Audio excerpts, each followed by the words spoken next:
Welcome, and thank you for your interest in the results of the annual Fairfax County Youth Survey for the 2023-2024 school year. The Fairfax County Youth Survey is comprehensive and covers many topics. Some examples are alcohol, tobacco, and other drug use, mental health, bullying, nutrition, physical activity, and sexual health. The survey is anonymous. No identifying information for the student is stored with the results, and it is voluntary. Students are instructed that they may decline to answer any of the questions on the survey or may completely opt out of taking the survey. Students are asked questions about their behaviors, experiences, and the risk and protective influences in their lives. Questions are mainly taken from the Monitoring the Future survey and the Centers for Disease Control and Prevention's Youth Risk Behavior Surveillance System survey, where we get national comparisons when they are available. The survey provides data to county, school, and community-based organizations to assess youth strengths and needs, develop programs and services, monitor trends, measure community indicators, and guide countywide planning of prevention efforts. The 2023 Fairfax County Youth Survey was completed by 39,989 Fairfax County public school students in grades 6, 8, 10, and 12, representing approximately 71% of enrolled students in those grades. The Fairfax County Youth Survey was administered electronically in a school classroom setting. Sixth grade students take a shortened, modified survey. In addition to English, the online survey was administered in 7 languages, including Arabic, Chinese, Farsi, Korean, Spanish, Urdu, and Vietnamese. More detailed information on the survey administration can be found in the Fairfax County Youth Survey webpage. Let's take a look at the survey results for alcohol, tobacco, and other drugs. The Fairfax County Youth Survey asks students if they used alcohol, tobacco, and/or other drugs in the past month. In 2023, over 88% of 8th, 10th, and 12th grade students reported they did not use any substances in the past month. 93% of the students reported no use of alcohol, and 95% reported no use of other substances. Overall, the results suggest that the percentage of students in Fairfax County reporting the use of substances has declined over the past 13 years. Fairfax County youth also reported lower rates of use than those reported nationally for most substances assessed on the survey, including alcohol, vaping, marijuana, and cigarettes. While the prevalence of substance use remained low, Fairfax youth reported different rates by demographics. For example, substance use is much more prevalent among students in higher grade levels. Almost 1 in 5 12th graders used alcohol and/or other substances in the past 30 days, compared to 1 in 15 8th graders and 1 in 10 10th graders. The rates for substance use also differed by race and ethnicity. Approximately 1 in 7 white students reported using alcohol and/or other substances in the past 30 days. This rate is higher than other races and ethnicities. Alcohol was the most commonly used substance among Fairfax County 8th, 10th, and 12th grade students. Almost 1 in 5 students reported they used alcohol at least once in their lifetime. Nearly 7% of students reported drinking alcohol in the past month. The second most used substance among the youth was vaping. Less than 10% of the students reported vaping at least once in their lifetime, and 4% reported vaping in the past month. Marijuana was next on the list. Approximately 1 in 14 of the survey respondents reported using marijuana in their lifetime, and 3% reported using marijuana in the past month. Fairfax County Youth Survey data show a young person who uses alcohol, tobacco, and other substances is more likely to engage in other risky behaviors. Students who report using alcohol, tobacco, or other drugs in the past 30 days are more likely to report feeling sad or hopeless, considering attempting suicide, bullying someone, carrying a weapon to school, and having ever belonged to a gang than students who had not used alcohol, tobacco, or other drugs. The youth survey also asked students about their mental health. Youth mental health has become a particularly important topic, especially during the pandemic, when students reported higher rates of mental health concerns than before. Here are findings from this year's youth survey. In 2023, about 1 in 5 8th, 10th, and 12th grade students said they felt stressed all or most of the time in the past month. 1 in 4 said they felt sad or hopeless every day for 2 or more weeks in the past year. 9% said they had considered suicide, while 3% reported attempting suicide in the past year. Additionally, 29% of 6th grade students reported feeling sad or hopeless for 2 or more weeks in the past year. This rate was higher than the rates of 8th, 10th, and 12th grade students. Looking at mental health trends from 2016 to 2023, this year's data showed continued improvement in older students' mental health since 2021, when mental health concerns peaked during the COVID-19 pandemic. Compared to 2021, the share of those who felt stressed most or all of the time declined by 9 percentage points, while the share of students who felt sad or hopeless for 2 or more weeks in a row declined by 13 percentage points. Rates of considering and attempting suicide were cut by half. The 2023 rates were also the lowest since 2016. The 2023 reported rate of feeling sad or hopeless among 6th grade students also showed a 4 percentage point improvement compared to the rate in 2021.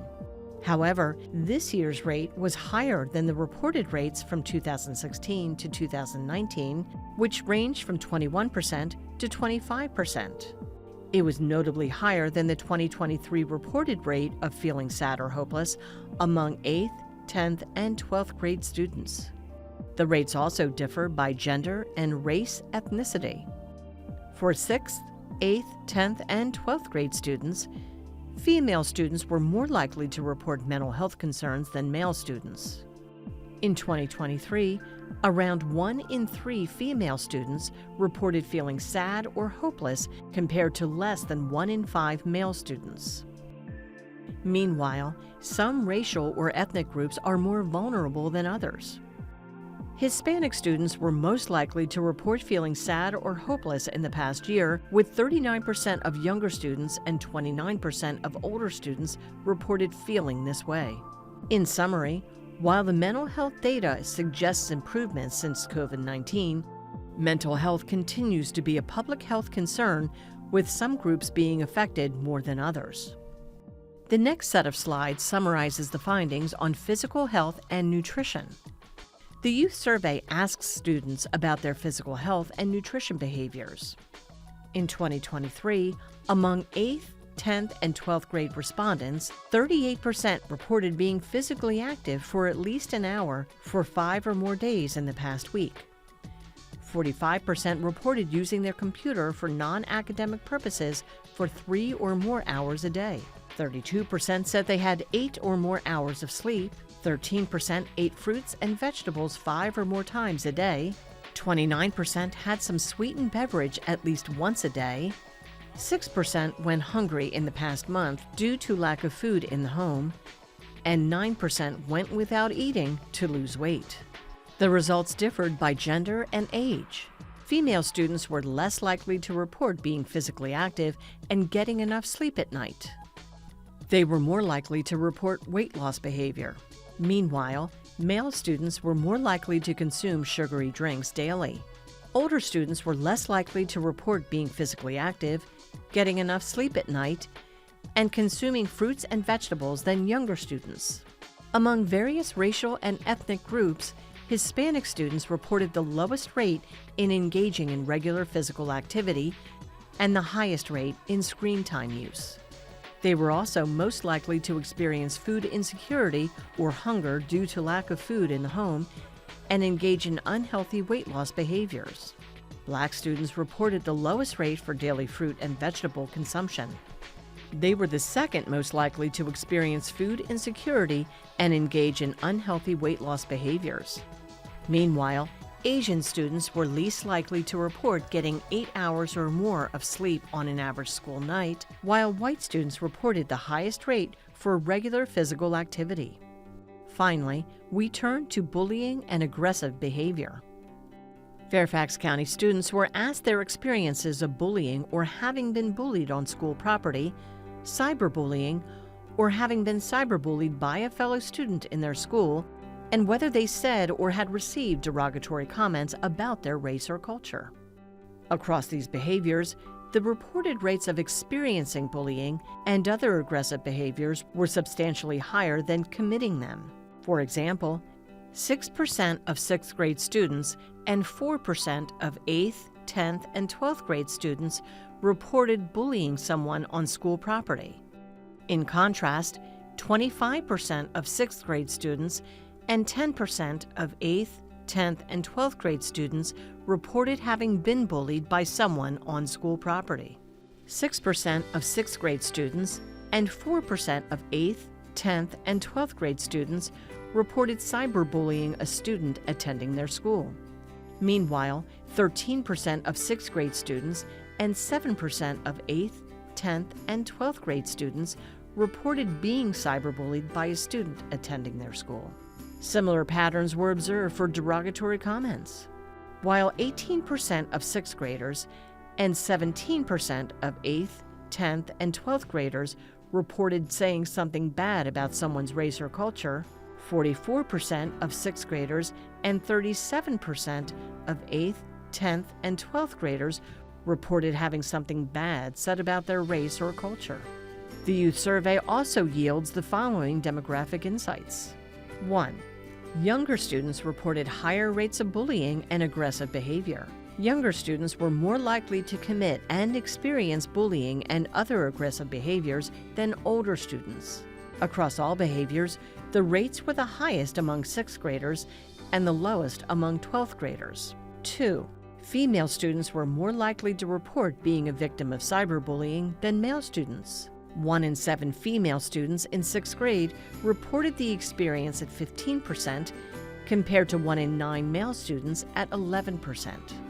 And 3, students of other or multiple races reported the highest rate of being bullied. Almost half of both older and younger students of other multiple races reported receiving derogatory comments about their race or culture. Almost 1 in 3 6th grade students of this racial group reported having been bullied. The youth survey also assesses assets or protective factors that promote well-being and positive development in youth and help them avoid risky behaviors. Here are findings from this year's survey on assets. The survey assesses the assets or protective factors in the domains of school, community, family, and individual. School assets include teachers notice when students do a good job, opportunity to talk to a teacher one-on-one, feel safe at school, and school communicates with parents when a student does well. Community assets include availability of extracurricular activities, adults who disapprove of marijuana use, adults in community to talk to, and neighbors notice when youth do a good job. Family assets include parents available to help, parents know whereabouts, youth have input in family decisions, family members are respectful of each other, and parents disapprove of marijuana use.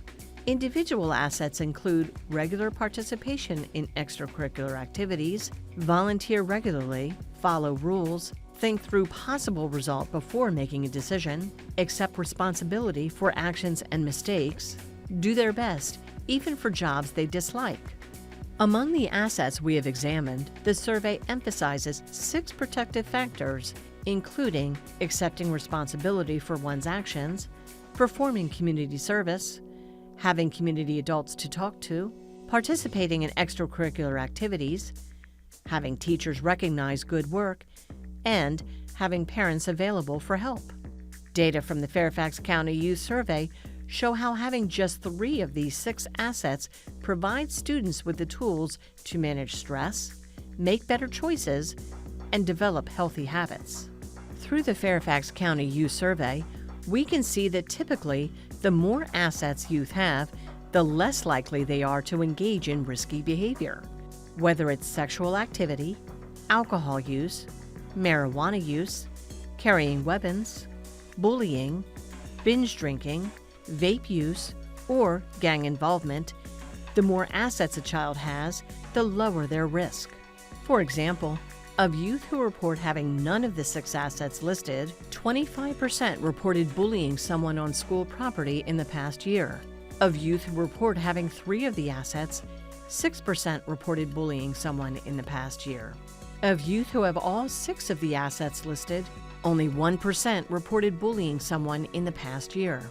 Assets, in a combination of both individual characteristics as well as environmental factors, facilitate and foster resiliency in youth. What can you do as a caregiver, educator, or adult in the community? The data show us that when we give our teens opportunities to be involved, offer supportive relationships, and recognize their good work and accomplishments, we give them assets to help them make good decisions and become resilient to risky behaviors.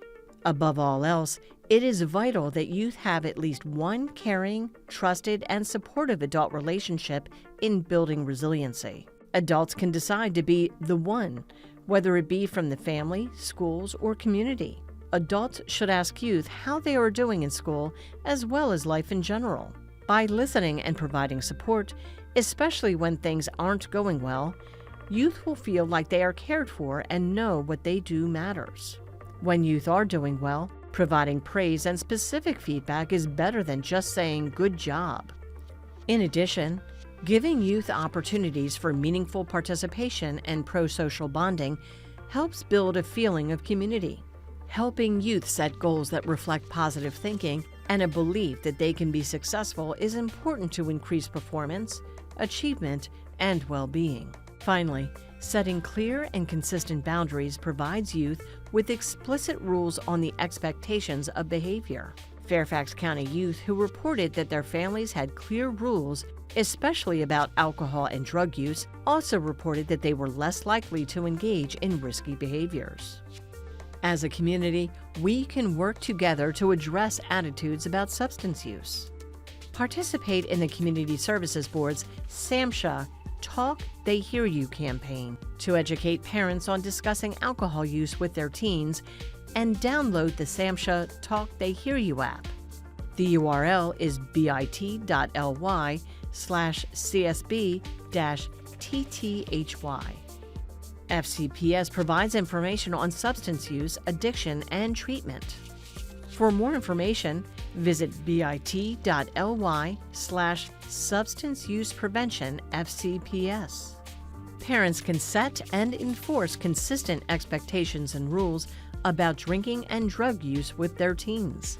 Parents should ensure teens can't access alcohol without their knowledge. Unmonitored alcohol can be a temptation. When in doubt, lock it up. Advise teens to take pills prescribed by a doctor from a licensed pharmacy. They should never share medication or buy pills from social media, online, on the street, or unlicensed pharmacies. Store and dispose of prescription medicines in a safe and secure manner. When in doubt, lock it up. More information on drug disposal can be found on fairfaxcounty.gov/health/drug disposal. Get help from a professional for any substance use concerns. Visit fairfaxcounty.gov/community services board for more information. Finally, be a mentor for youth. Connect with a young person to provide encouragement to reach their potential. You can also learn more about the Fairfax County Public Schools Mentoring Program, which offers a range of opportunities to make a positive impact in a young person's life. For information, visit bit.ly/beamentorfcps.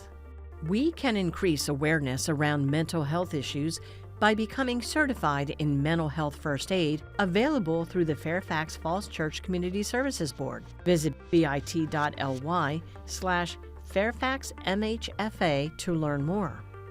You can learn how to respond to youth who may be demonstrating warning signs of mental health challenges or who are in crisis by watching FCPS's suicide prevention video. Visit bit.ly/suicidepreventfcps. Connect with a school counselor, psychologist, or social worker at your child's school. All schools have at least one school counselor, school psychologist, and a school social worker. These school-based mental health professionals are available to support you and your child. To speak to one of these professionals, call your school and ask to be connected to the counselor, psychologist, or social worker. We can also ensure the people we care about have the 988 Suicide and Crisis Lifeline phone number and PRS Crisis Link text number. Students who find themselves in crisis can call 988 or text "Need Help" to 85511 from their cell phones for immediate help and access to mental health resources. We also must address bullying and harassment before and when it occurs. Visit the FCPS Bullying Prevention and Intervention page. The URL is bit.ly/bullyingpreventionfcps. Tips and resources on this important topic are also available on stopbullying.gov. You can also download the No Bullying app for conversation starters with youth and strategies to prevent bullying for various age groups among children and teens. Information about cyberbullying and digital literacy is available on the FCPS Digital Citizen Tips for Families page. Visit bit.ly/InternetSafeFCPS. And finally, parents and the community should support youth in improving their nutrition and physical activity habits. As a start, limit screen time and encourage outdoor play and physical activity. You can also use My Plate as a guide for meal planning and limiting processed foods. Visit myplate.gov to learn more. To learn more about the Fairfax County Youth Survey, take a deeper dive of the data through the Interactive Data Explorer, or view related publications, visit fairfaxcounty.gov/youth survey. On this webpage, there is a link to 3 to Succeed, where you can learn about simple things you and other adults can do to help kids succeed. The URL is bit.ly/3 to Succeed. Access the Prevention Toolkit for more ideas and opportunities on how you can take action in your family and community. The URL is bit.ly/ffxprevkit. For questions regarding the Fairfax County Youth Survey, email dmbdataanalytics@fairfaxcounty.gov. For questions regarding intervention and prevention services in Fairfax County Public Schools, email oc@fcps.edu. Thank you for your interest in the Fairfax County Youth Survey.